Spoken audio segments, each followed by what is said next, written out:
Hola, ¿qué tal? Los saludos de mi canal. De nuevo, pues gracias por comentar, por compartir, por ver los videos, darle like, por dar a conocer este canal que es una herramienta como para que ustedes tengan una base conceptual. Bueno, en este video les voy a hablar un poco de los alcoholes, la segunda parte de los alcoholes. Ya les hice un primer video que se llama Alcoholes uno, donde hablamos un poco de propiedades, de nomenclatura, características como principales de los alcoholes, algunas reacciones como obtenciones de alcoholes y cosas así. En este video les voy a hablar de unas reacciones ya un poco más complejas para obtener alcoholes y también reacciones de alcoholes. Entonces, la vez pasada que quedamos por acá, yo les contaba que podemos hacer alcoholes de otro tipo que se llaman los dioles. Entonces, este diol, entonces, pues la palabra como lo dice, entonces es un di porque son dos, ¿cierto? Y ol porque es el grupo hidroxilo, ¿cierto? Tengo dos alcoholes en carbonos consecutivos en este caso, y cuando son en carbonos consecutivos se le va a llamar un diol vecinal. Listo. Entonces tenemos estos dos dioles, entonces los dos son vecinales, ¿cierto? Pero los dos son diferentes en una característica, y es que en el primero los dos grupos OH están de lados opuestos, mientras que estos están del mismo lado. Como así que de lados opuestos, entonces básicamente voy a trazar este ciclo como si estuviera en un plano, y entonces en este caso voy a poner el del uno que va hacia un lado del plano, entonces dice que el otro está del lado opuesto, entonces va a estar digamos hacia abajo. A eso hago referencia con que está de lados opuestos del plano, entonces como si acá yo tuviera este plano y el grupo H, un grupo estuviera hacia arriba y el otro estuviera hacia abajo. A ese tipo de diol entonces se le conoce como un diol anti. El otro, el de abajo, es un poco diferente, entonces ese diol, voy a dibujar también el siglo por acá como simulando la planaridad. Entonces si yo dibujo el grupo H hacia arriba, el otro grupo, como está del mismo lado, también debería dibujarlo hacia arriba. Si yo entonces pienso en el plano, ¿cierto? El plano de aquí, entonces los dos grupos OH están de un mismo lado del plano. Aquí está uno del lado de arriba y otro del lado de abajo. Aquí están los dos hacia el lado de arriba. Pues lo pueden, si quieren, dibujar hacia abajo, pero lo importante es que los dos van del mismo lado del plano. A este entonces, a este diol se le llama un diol sin. Los dos dioles son diferentes y pues hay formas diferentes de sintetizarlos o de generarlos. Vamos a partir entonces de un alqueno.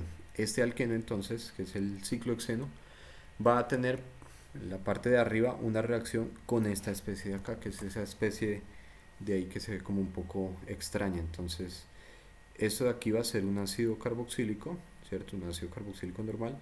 Y por acá, a este ácido que voy a dibujar le sobra un oxígeno. Entonces, este de aquí se va a llamar un peroxi ácido o un ácido peroxicarboxílico, como lo quieran llamar. Y este enlace que hay acá entre estos dos oxígenos, este es el enlace peróxido. A este ácido realmente como le sobra un oxígeno, entonces se va a comportar como una especie oxidante. En un próximo video de alquenos pues les explicaré un poco cómo se da bien esta reacción.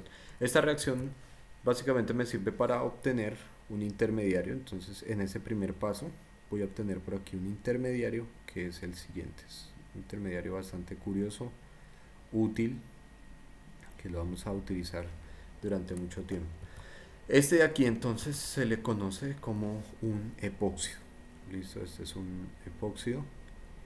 El epóxido, entonces, ¿qué es? Es un anillo de 3 con un oxígeno. Entonces, recuerden, o si no lo han visto por ahí, los anillos van a tender a no ser pequeños, digamos 3 o 4 son anillos muy inestables porque van a estar muy tensionados.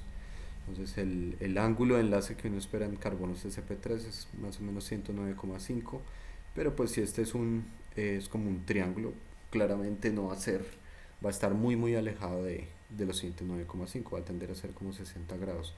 Entonces es como si estuviera ahí comprimido el enlace, y esa tensión hace que sea inestable. Esa tensión y que haya, digamos, un átomo electronegativo como el oxígeno hace que los carbonos, digamos que están unidos directamente con el oxígeno, sean realmente carbonos electrofílicos. Entonces este de acá se va a comportar como un electrófilo. Eso es algo importante. Entonces se puede atacar a este carbono, un nucleófilo puede atacar a este carbono o a este carbono. ¿Por qué? Porque digamos por la tensión y por estar unido a un átomo electronegativo. Entonces, claro, cuando el ataque un nucleófilo, lo que va a tender a pasar es que se va a abrir el epoxio y así se libera toda la energía de la tensión. Entonces, bueno, se generó en el primer paso el epoxio y en un segundo paso, entonces, lo que va a suceder es un ataque. Tenemos que saber cuál es el nucleófilo, ¿cierto? Entonces, en ese segundo paso se muestra que hay un medio ácido acuoso. Entonces, con el medio ácido, lo que vamos a hacer simplemente es protonar el epoxio. Entonces, aquí vamos a tener una carga positiva sobre el oxígeno. Listo, protonamos el epoxio. ¿Y quién va a ser nuestro nucleófilo? Pues el nucleófilo va a ser el agua, ¿cierto? Porque estamos en un medio ácido acuoso. Entonces el agua va a venir a atacar a este carbono y se va a abrir el epoxio. Y entonces me va a dar el producto, que es el que tengo aquí, que sería este diol vecinal. Algo para tener en cuenta, entonces acá atacó por un lado y no por el otro, aunque pues los dos lados son iguales, los dos lados del epoxi digamos que son como equivalentes, ¿cierto? Los dos carbonos. Pero si yo tuviera lo siguiente, si yo tuviera digamos un carbono por acá de más, el agua no atacaría a este carbono de arriba, sino que atacaría a este carbono de abajo. Uno se preguntaría por qué si este es el carbono más sustituido, ¿cierto? Entonces por impedimento no se debería dar el ataque por ese lado. Sin embargo, lo que tiene que ver es que este epóxido todo el tiempo va a estar, digamos, como abriéndose y cerrándose. Entonces les voy a poner como este ejemplo acá así. Entonces tenemos esto como positivo. Voy a poner aquí un carbono así. Y lo que puede suceder es que todo el tiempo se esté abriendo, ¿cierto? Entonces me queda algo así. Voy a dejar así rápidamente. Y vean que entonces aquí cuando se abre me va a quedar un carbocatión. Si el epoxio no se abre en este sentido, sino en el otro sentido, el carbocatión me va a quedar a este lado y sería un carbocatión primario. Pero como se abre en este caso, hacia este lado, sería un carbocatión secundario. Entonces como el epoxio va a estar abriéndose y cerrando todo el tiempo, en el momento en que esté abierto, por donde se genere el carbocatión más estable, va a ser la especie realmente que vaya a reaccionar. Entonces por eso reacciona por el carbono más impedido. Es una curiosidad como para que la tenga. Entonces como ataca el agua por un lado y el OH queda del otro lado, entonces me va a quedar el diol que llamamos anti. ¿Sí? Si no queda muy claro como este ataque, entonces piensen que tenemos, digamos, el epóxido, lo tenemos así como en un plano. Entonces viene y ataca el agua ataca por arriba, y digamos que ataca por arriba, y el epoxio se abre hacia acá. Entonces, ¿qué va a pasar? Va a quedar el agua por acá arriba, el intermediario que se forma, y el oxígeno pues va a quedar por aquí abajo. Entonces me va a quedar de esta manera. Bueno, este de aquí estaba protonado, entonces aquí me va a quedar como un OH. Entonces por eso quedan de lados opuestos, como si algo atacara por arriba y el oxígeno pasara el otro oxígeno pasara a la parte de abajo. Por aquí abajo entonces tenemos un caso diferente, donde entonces voy a hacer un diol que llamamos un diol sin. El diol sin entonces se forma con esta especie que es el tetraóxido de osmio, que alguna vez curiosamente me preguntaban que era el OS, pues es un elemento químico que es el osmio. Me dijeron, no recuerdo qué nombre fue que me dijeron, pero fue bastante gracioso. El tetraóxido de osmio es esta especie de acá, es una especie, digamos, en un alto estado de oxidación, alto nivel de oxidación, y lo que va a hacer es una cicloadición, se va a unir con este ciclo, entonces se va a unir de esta manera. Cuando se une de esta manera, entonces los dos átomos de oxígeno, ¿cierto? Que tenemos por ahí arriba de este de acá y este de acá, se van a unir directamente con este carbono y este carbono. Entonces, este ataque, esta reacción, digamos que se va a dar por una misma cara. Entonces voy a dibujar otra vez el ciclo, así como con plano. y vamos a poner por acá solo esta parte del tetraóxido de osmio. Entonces básicamente lo que yo voy a hacer es que voy a formar un enlace entre este carbono y este oxígeno y un enlace entre este carbono y este oxígeno. Como esto va a ocurrir en una misma cara del plano, entonces si trazamos acá un plano, entonces los dos oxígenos me van a quedar del mismo lado del plano, por eso generamos el diol que llamamos SIN. Este tetraóxido de osmio, entonces, una vez se da la reacción, se tiene que separar, ¿sí?, del anillo, entonces se separa normalmente con algún medio acuoso al final. Y entonces lo que sucede es que como este oxidó al alqueno, pues este se va a reducir. La especie reducida del osmio ya no va a ser reactiva, no va a hacer este tipo de reacción. Entonces lo que se necesita, si uno quiere volver a tenerla, se necesita que se oxide. Entonces, ¿cómo se reduce? Si algo hubiera que lo pudiera oxidar y para volver a hacer esta reacción con más moléculas de alqueno, pues sería perfecto. Entonces, para eso está esta especie de acá. Entonces, fijémonos en lo siguiente. Quitemos las cargas, el oxígeno y este grupo metil. El ciclo de 6 con este oxígeno y este nitrógeno se llama la morfolina. No tiene nada que ver con la morfina.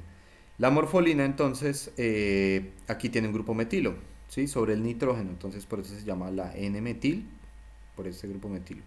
Y es cuando tenemos un nitrógeno y tiene un oxígeno y tiene, digamos, nitrógeno la carga positiva, el oxígeno la carga negativa, digamos, como también no puede tener, digamos, por ahí en la piridina o algunas aminas terciarias. A esto se le va a llamar un N-óxido. Entonces, esta especie se llama el N-óxido de la N-metilmorfolina. Esto claramente pues viene del inglés la sigla. Este lo que va a hacer entonces es reacciona el tetraóxido de osmio, se reduce y este lo que va a hacer es un oxidante. Él va a ser como un oxidante para oxidar el osmio. Entonces el osmio es un agente oxidante, este se le llama como un cooxidante, ¿sí?, para oxidar el osmio y que vuelva a quedar activo. Este entonces es el diol SIN.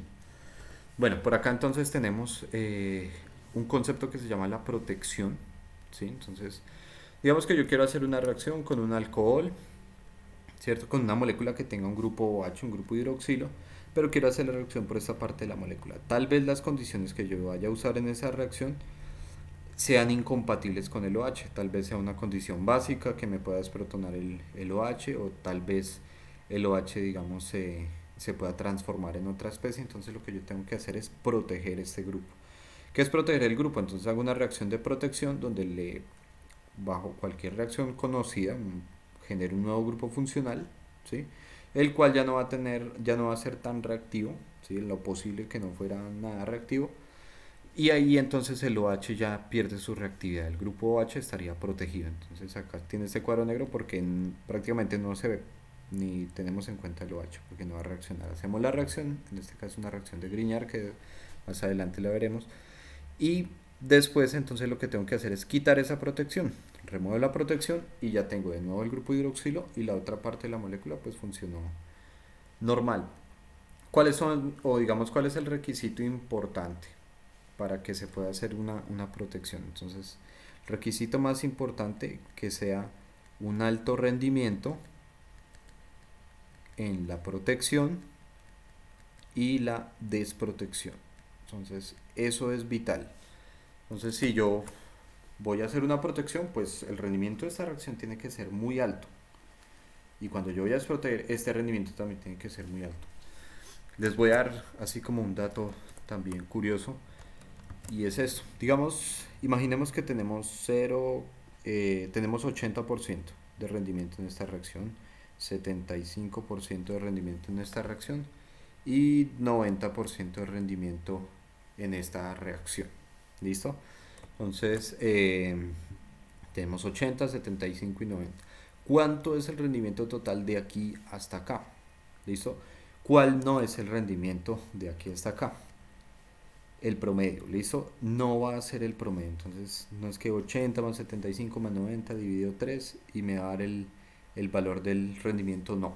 Entonces, lo que hacemos es lo siguiente. Entonces, trabajamos con las fracciones, no con el porcentaje: 0,8, 0,75 y 0,9.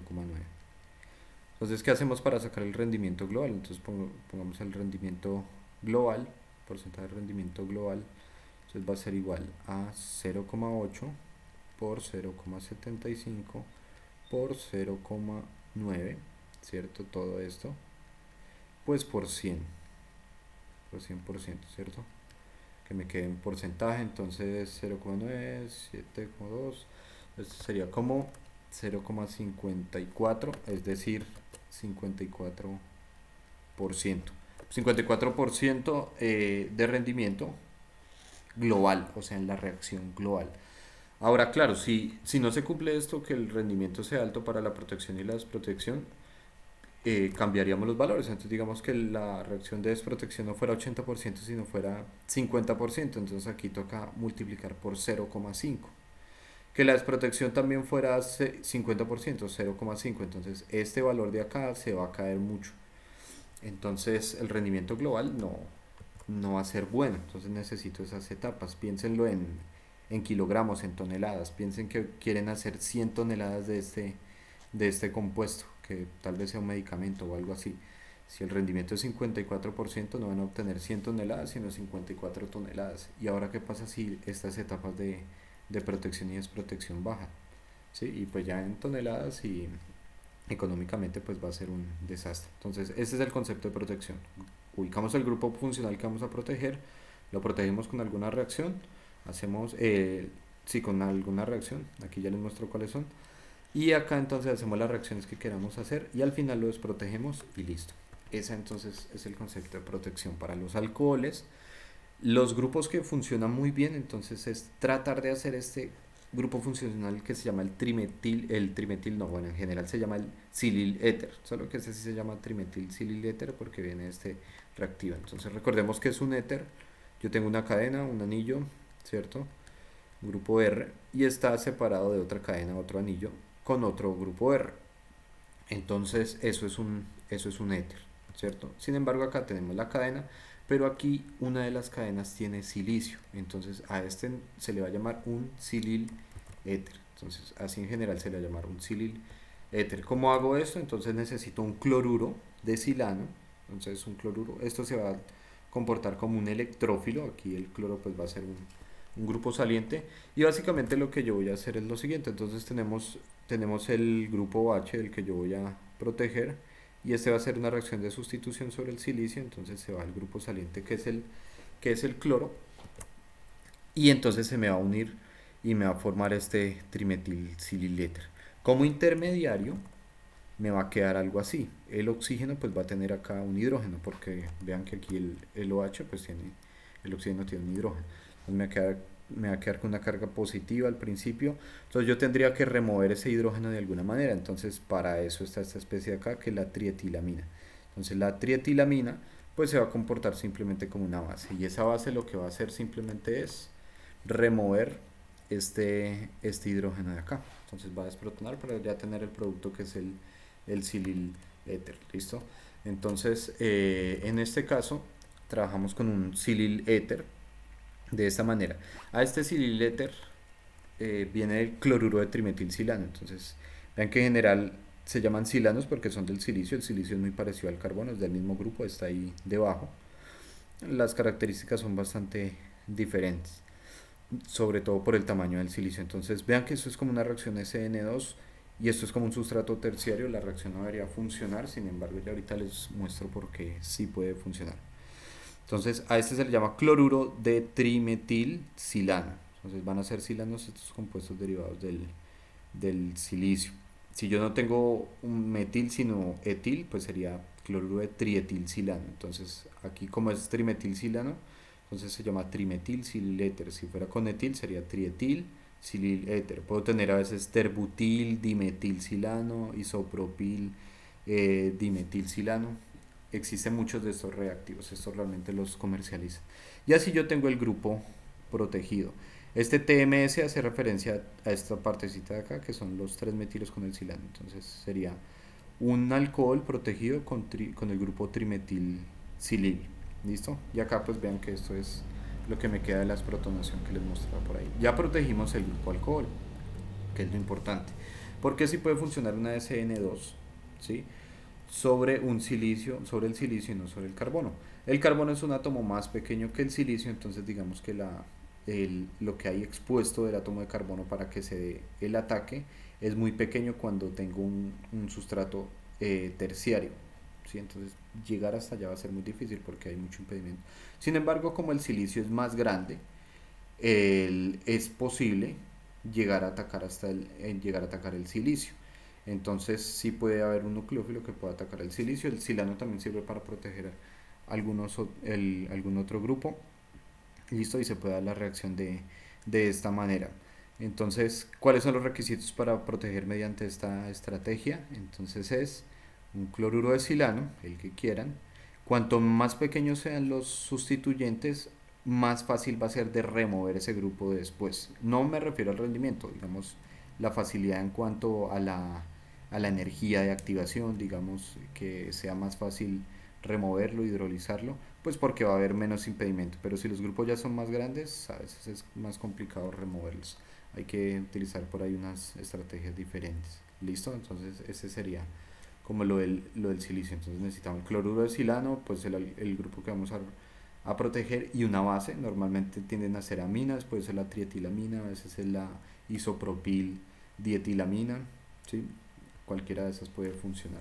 Entonces digamos que para remover el grupo, que ya sería como la desprotección, entonces yo qué tengo que hacer. Tengo dos opciones, hago una hidrólisis ácida, donde entonces esto de aquí se va a protonar, listo, y después entonces esto se puede ir, el grupo H se puede ir, o el agua simplemente va a ser como una sustitución, va a actuar como un nucleófilo y pues va a liberar toda la especie, toda esta especie de aquí del silicio, ¿sí? Entonces, en este caso, el agua pues va a atacar a la parte del silicio, ¿no? Entonces va a remover la parte del silicio y yo voy a quedar otra vez con el alcohol. Sin embargo, hay una estrategia muy buena que es utilizar una fuente de fluoruro. Entonces, porque una fuente de fluoruro y pasamos del carbono al silicio, ahora pasamos al flúor. El enlace silicio-flúor es un enlace de una muy alta estabilidad. La afinidad silicio-flúor es bastante alta. Entonces, utilizar una fuente de fluoruro, el fluoruro lo que va a hacer es ir a buscar dónde está el silicio y se va a unir con él. Y entonces en este caso, digamos, si se une con el silicio, pues va a liberar el alcohol. Entonces son las dos estrategias. Un medio ácido acuoso y una fuente de fluoruro. Una de las estrategias para hacer esto es el fluoruro de tetrabutilamonio. Entonces, esto es una sal de amonio. Entonces tenemos tres grupos butilos, uno, 2, 3, 4. Tenemos cuatro grupos, ¿sí? Entonces se llama, y el nitrógeno está positivo, entonces sería una sal de amonio. Entonces, como una sal, pues se nombra primero el anión. Entonces, fluoruro de tetrabutil amonio. ¿Y este por qué se utiliza? Porque como esta es una especie iónica, entonces puede ser algo soluble en solventes que sean, digamos, como próticos, que tengan buena constante eléctrica. Y pues si se hace en un solvente orgánico, pues normalmente si esto es negativo, ¿cierto? Estos son cargas, pues no va a ser muy soluble porque es iónico. Y el solvente, digamos, apolar, si uno usara algo como medio apolar orgánico, pues no va a tener mucha afinidad con esto. Entonces estos grupos butilo lo que van a hacer es que este compuesto sea afín a la fase orgánica, que le dé un carácter ahí como hidrofóbico. Entonces es una buena fuente para el fluoruro. Entonces, ¿qué hacemos aquí? Ahora sí, el resumen, destapamos los cuadritos que teníamos por acá, hacemos la reacción, protegemos, aquí hacemos la reacción de Grignard. La reacción de Grignard es una reacción bastante importante, es una reacción que me sirve para hacer alcoholes, ¿sí? Aquí había un alcohol, pero yo quería tener otro alcohol. Aquí tengo un alcohol primario, acá uno terciario sobre la misma molécula. Entonces hacemos la protección, hacemos la reacción de Grignard. La reacción de Grignard consta básicamente de poner magnesio en un medio que esté completamente libre de humedad, de sustancias que sean próticas también. Se va a formar acá un intermediario, entonces les voy a anticipar un poquito por acá. Entonces, que este va a ser el reactivo de Grignard. Listo. Este reactivo de Grignard, entonces el carbono de aquí es un carbono nucleofílico, entonces ese lo que va a hacer es ir a atacar a esta cetona en este caso, y la ataca. Aquí entonces se deslocalizarán los electrones sobre el oxígeno y el agua después protonará esta especie. y así va a quedar el alcohol. Entonces así anticipadamente un reactivo de Grignard y una acetona me da un alcohol, me forma un alcohol terciario. Les hago la reacción de Grignard y al final solo tengo que desproteger. Desprotejo entonces con estrategia del fluoruro o también puede ser con el medio ácido acuoso. También no es que solo se utilice esto, a veces utilizan ácido fluorhídrico, tocaría utilizar material que no fuera de vidrio, ¿cierto? Y otras especies por ahí, a veces ácido eh, fluorhídrico, piridina, lo utilizan por ahí un poco. Listo, por acá tenemos para ir concluyendo con la parte de preparación de alcoholes, entonces también los fenoles, entonces son importantes. ¿Cómo se hacen los fenoles industrialmente? Entonces el fenol se hace de esta manera, entonces se obtiene el cumeno, entonces el cumeno se obtiene de diferentes formas, entonces tenemos el benceno, tenemos el propeno, ¿sí? Que digamos que este puede salir como de un derivado de los hidrocarburos del petróleo, entonces yo puedo hacer una reacción donde aquí como para que quede un poco claro, entonces el ácido fosfórico promueve o digamos da un medio ácido, provee un medio ácido, entonces aquí me va a quedar un carbocatión que va a ser este carbocatión, ¿sí? Entonces el benceno lo que va a hacer es ir a atacar ese carbocatión y aquí me va a llegar a generar el cumeno. El cumeno en presencia de oxígeno, ¿cierto? Una corriente, una fuerte corriente de aire que eso hace que el proceso sea un poco económico. Entonces genera esto que es un hidroperóxido. Este hidroperóxido entonces se hidroliza, esto se da por medio de radicales. Por acá entonces se tiene que romper esta especie, generar por aquí este, romper esto para que se generen unos radicales. Entonces me va a dar el fenol. El fenol entonces es un alcohol aromático que lo había mencionado por ahí antes y es muy importante para hacer muchos derivados. Incluso el fenol se utilizaba por ahí como para el control de hongos, incluso algunos medicamentos como para la garganta, cuando uno la tiene reseca, pues tienen contenido de fenol. El subproducto es acetona, entonces vean dos productos industriales en una misma reacción, el fenol y la acetona. Si quieren saber otras formas de preparar fenoles, entonces los invito a ver mi video de sustitución electrofílica aromática 2, donde hablo de sales de diazonio, donde también no puede obtener fenoles. Listo. Los fenoles entonces se utilizan para muchas cosas, incluso los fenoles son buenas fuentes, digamos, son buenos antioxidantes, que los fenoles pueden capturar, digamos, como algunos radicales. Entonces, estos fenoles se utilizan incluso en alimentos, se agregan en alimentos como para que los alimentos se preserven, digamos, no se degraden como tan rápido. Entonces, bueno, ahí tenemos algunas reacciones para hablar de los alcoholes.